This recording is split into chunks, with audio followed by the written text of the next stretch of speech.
Hello everyone. आज के इस वीडियो में हम लोग वैकेरियस लायबिलिटी के बारे में देखेंगे कि ये क्या होता है और ये कहाँ दिया गया है और ये कौन कौन जो है वैकेरियस लायबिलिटी होता है। चलिए देखते हैं। और इसी के साथ एक और बात जान लीजिए कि अगर आप इस वीडियो के सारे कंटेंट को कॉपी करना चाहते हैं तो वीडियो को लास्ट तक जरूर देखें। Vicarious liability is a liability of one person for the act done by another person। कह रहा है कि vicarious liability एक ऐसा liability है जिसमें कि एक पर्सन के द्वारा किया गया कार्य क्या होता है, उसके लिए दूसरे पर्सन की लाइबिलिटी बन जाती है। लाइबिलिटी में arise common example of such liability। अब इस vicarious liability के हम लोग कुछ एग्जांपल्स देखते हैं। Liability of the principle of for the टॉट ऑफ हिज एजेंट। कह रहा है कि एक प्रिंसिपल की लाइबिलिटी होती है एजेंट के द्वारा किए गए टॉट के लिए। Liability of partners of each others taught. कह रहा है कि पार्टनर्स जो है वो एक दूसरे की किए द्वारा किए गए टॉट के लिए लाइबल हो सकते हैं। तीसरा है liability of the masters for the टॉट ऑफ इच सर्वेंट। कह रहा है कि सर्वेंट के द्वारा किए गए टॉट के लिए मास्टर लाइबल होगा। चलिए, और इसमें अब सबसे पहले हम लोग देखते हैं प्रिंसिपल और एजेंट का जो रिलेशन होता है, किस किस स्थिति में जो है एजेंट के किए गए कार्य के लिए प्रिंसिपल लाइबल होगा। When one person authorizes another to commit a tort, the liability for that will be done only for that person who has committed it, but also who authorizes it। कह रहा है कि जब कोई व्यक्ति जो है, इसमें एक पर्सन जो है कोई टॉर्ट कमिट करता है और तो उसके अगर कोई व्यक्ति जो है उसे ऑथराइज्ड किया हुआ रहता है, तो जो व्यक्ति टॉर्ट कमिट करता है वो भी, और उसके साथ साथ जो उसे ऑथराइज्ड किया हुआ होता है वो भी लायबल होता है। It is based on the general principle फी फैसिट पर एलम फेसिट पर से। ये जो है इसका प्रिंसिपल एजेंट का जो प्रिंसिपल है, तो उस ये इस मैगजीन पर बेस्ड है। विच मीन्स, जिसका मतलब होता है इसमें, द टॉट of an agent is act of an principal. कह रहा है कि एजेंट के द्वारा किए गए एक्ट के लिए प्रिंसिपल भी लायबल होगा। For any act authorized by the principal, for any authorized by the principal and act of the agent, both of them are liable। They are liability are jointly and several। कह रहा है कि दोनों का जो होगा वो ज्वाइंटली और सेवरल लायबल होगा। अब हम लोग जो है इस पर एक केस लॉ देखते हैं। State Bank of India versus Shyama Devi का केस है, year 1978, Supreme Court 1263। The plaintiff's husband have some amount and checks to his friend who has employed in the defendant's bank। कह रहा है कि इसमें जो होता है, प्लेंटिफ के जो हस्बैंड होते हैं वो कुछ अमाउंट और चेक जो होते हैं वो अपने दोस्त को देते हैं, जो कि क्या होता है, डिफेंडेंट जो भी होता है उसके एम्प्लॉय होता है उस बैंक का। For being deposited in the plaintiff's amount, और वो क्या करता है, प्लेंटिफ के अमाउंट को डिपॉजिट करने के लिए वो देता है। It was held by the supreme court that employee when he has committed the fraud he was not acting the scope of bank employment but in this private capacity of depositors friend। कह रहा है कि इसमें supreme court ये कहता है कि जिस समय वो ये कार्य कर रहा था तो वो एज ए एम्प्लॉय नहीं किया, वो एज ए फ्रेंड किया। इसीलिए defendant bank could not be liable for the same. इसीलिए डिफेंडेंट बैंक जो होगा वो लायबल नहीं होगा इस अमाउंट के लिए। अब हम लोग पार्टनर्स के बारे में देखेंगे कि कैसे जो है एक पार्टनर्स के किए गए एक्ट के लिए दूसरा पार्टनर जो है लायबल होगा। If any one of the partners commit any tort in the ordinary course of business of the firm, all other partners of the firm are liable for that to the same extent as a guilty partner। कह रहा है कि कोई भी एक partner जो है वो टॉर्ट कमिट करता है एज ए बिजनेस और या फॉर्म के कार्य में, तो क्या होगा, जितना वो व्यक्ति जो लायबल होगा, जितना वो व्यक्ति जो है गिल्टी होगा, उतना ही उसके बाकी पार्टनर्स जो होंगे वो भी गिल्टी होंगे। The liability of partners are joint and several. तो सारे पार्टनर की लाइबिलिटी जो होगी ज्वाइंट होगी और सेवरल होगी। अब हम लोग इस पर एक केस लॉ देखते हैं। One of the two partners of the defendant's firm acted within the general scope of his authority as a partner। कह रहा है कि दो पार्टनर्स होते हैं एक डिफेंडेंट के फॉर्म में, वो एज जेंडर पार्टनर की तरह और काम कर रहे होते हैं। Behind plaintiff's clerk and induced him to make breach of contract with his employer by the divulging secrets relating to the employer's business।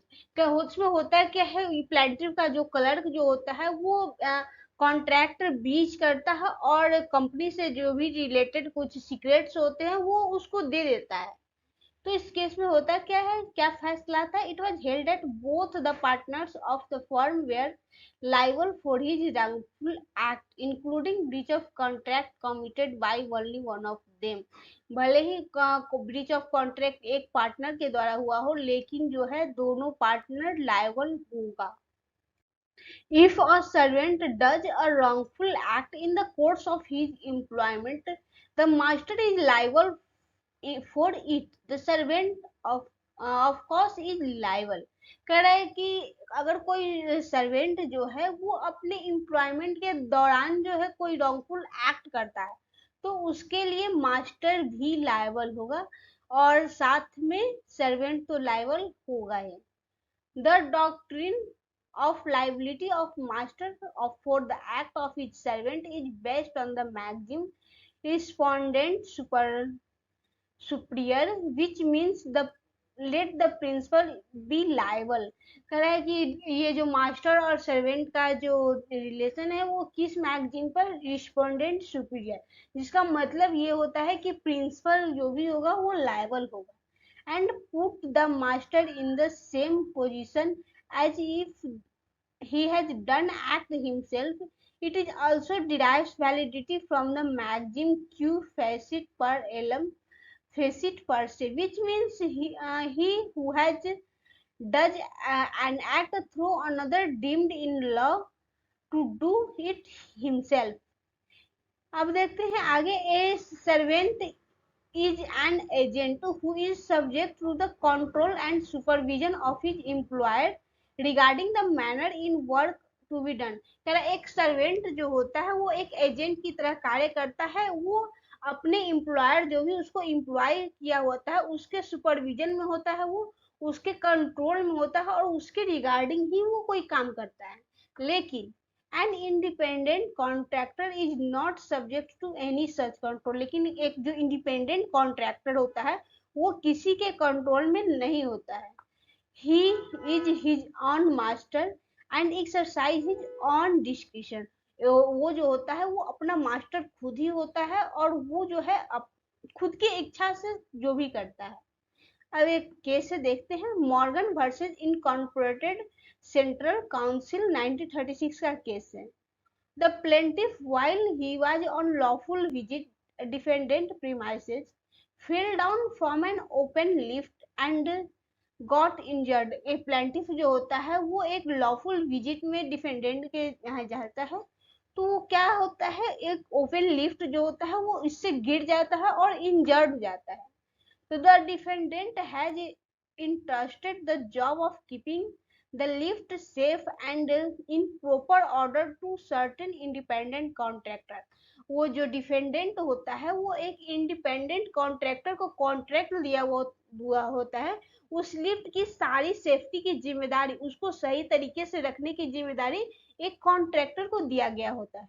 तो इस केस में ये होता है कि it was held that for this act of negligence on the part of independent contractor is not keeping the life in its safe condition, the defendant could not make liable। तो इस case में ये होता है कि independent contractor जो है वो उसकी रिस्पॉन्सिबिलिटी थी लिफ्ट को सही रखने से, सही कंडीशन में रखने का, उसने नहीं किया। इसलिए इस एक्ट के लिए जो कि है डिफेंडेंट लायबल नहीं होगा। लाइबिलिटी ऑफ वाइस्किल्स ऑनर, अब देखते हैं कि कब कब जो है उस वाइस्किल ऑनर की लाइबिलिटी होगी। देवेंद्र सिंह वर्सेस मंगल सिंह एयर 1981 का केस है। In that case, Devender Singh entrusted his truck for repairs to a workshop. इस केस में देवेंद्र सिंह जो होता है वो अपने ट्रक को रिपेयर के लिए एक वर्कशॉप में देता है। While truck is being driven by owner of the workshop, और इसके बाद क्या होता है, जब उस ट्रक को जो है उस वर्कशॉप का ड्राइवर जो है ड्राइव कर रहा होता है, there was an accident which resulted injury to cyclist Mangal Singh. तो क्या होता है, उस चलाने के दौरान जो है एक एक्सीडेंट हो जाता है और एक साइकिलिस्ट का जो कि मंगल सिंह होता है। इस केस में क्या डिसीजन आता है, तो Punjab and Haryana high court held that the owner of workshop was an independent contractor. इस केस में जो है Punjab and Haryana high court जो होती है वो कहती है कि ये जो वर्कशॉप का ऑनर है वो एक इंडिपेंडेंट कॉन्ट्रैक्टर है and not the servant of the owner of truck. और कि वो एक इंडिपेंडेंट कॉन्ट्रैक्टर, वो किसी ट्रक के ऑनर का सर्वेंट नहीं है।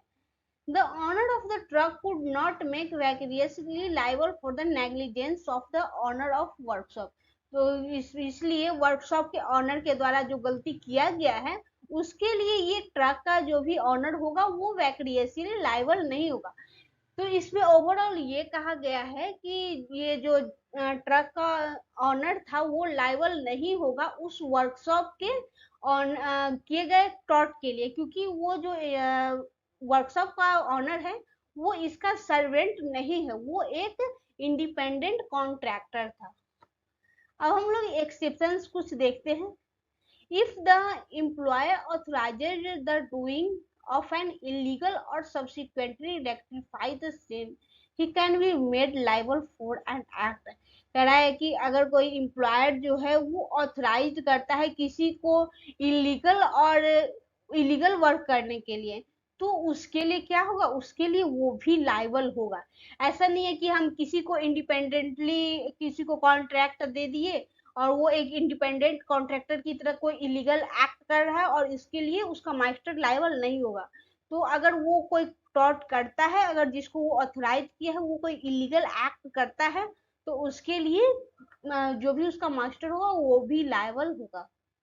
और दूसरा है the employer is liable for an act of N independent contractor in case of strict liability. कह रहा है कि ऐसे तो इंडिपेंडेंट कॉन्ट्रैक्टर के एक्ट किए गए एक्ट के वैक्रेशनल लायबिलिटी नहीं होता एम्प्लॉयर, लेकिन किसी किसी केस में एक्सेप्शन में जो है एम्प्लॉयर जो होगा वो इंडिपेंडेंट कॉन्ट्रैक्टर के किए गए एक्ट के लिए स्ट्रिक्ट लाइबिलिटी के तहत लायबल होगा।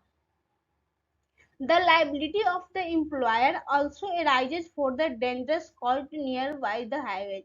और एम्प्लॉयर की लाइबिलिटी वहां भी राइज होगी, जैसे हाईवे के नियर अगर कोई कुछ का डेंजर होता है, खतरा होता है, तो उसके लिए भी वो लाइबल एम्प्लॉयर होगा। चौथा है इसमें, if the wrong caused to the plaintiff in nuisance in the form of withdrawal of support from the neighbor's land, the defendant would be liable respectively of the fact of act causing the said damage was done by an independent contractor। कह रहा है कि अगर कोई जो है किसी independent contractor के माध्यम से किसी अपने पड़ोसी के जमीन में कुछ सपोर्ट से कुछ लाने की कोशिश करता है या फिर कोई रॉन्ग एक्ट करता है, तो उसके लिए जो क्या होगा, वो मास्टर जो भी होगा इंडिपेंडेंट कॉन्ट्रैक्टर का वो भी लायबल होगा। When the tort results in a breach of master's in common law duties to his servant, he would be liable for the same, and it is a no defense that master was acting through as independent contractor। कह रहा है कि अगर कोई tort commit होती है breach of masters, जो भी मास्टर की ब्रीच करता है कॉमन लॉ और ड्यूटीज ऑफ सर्वेंट करता है, तो उसके लिए वो भी लायबल होगा। अब हम लोग एक हॉस्पिटल केस देखते हैं, हिलियर वर्सेस सन बार्थोन का केस। है। Hospital the hospital authorized were held not to be liable for the negligence of the professional staff involving professional care and skill because they lack the power of control over it. That position no more holds goods, and now the hospital authorities are liable for the professional negligence of their staff, including radiographers, residents, house surgeons, assistants, medical officers and nurses. इसमें इस case में ये कहा गया था कि अगर कोई भी उसका हॉस्पिटल का प्रोफेशनल स्टाफ जो होता है वो कोई नेग्लिजेंस करता है, तो उसके लिए क्या होगा, हॉस्पिटल अथॉरिटी जो होगी वो भी लायबल होगी। चलिए देखते हैं कि इस वीडियो के सारे कंटेंट को कॉपी कैसे करना है। तो सबसे पहले इस वीडियो के शेयर बटन पे जाएं, वहां से लिंक को कॉपी करें। इसके बाद क्रोम ब्राउजर में जाके पेस्ट करें और सर्च करें। इसके बाद वीडियो के डिस्क्रिप्शन में जाके लॉन्ग प्रेस करके सारे कंटेंट को कॉपी कर सकते हैं। Thanks for watching. अगर आपको वीडियो अच्छा लगा तो प्लीज कमेंट करके जरूर बताइए।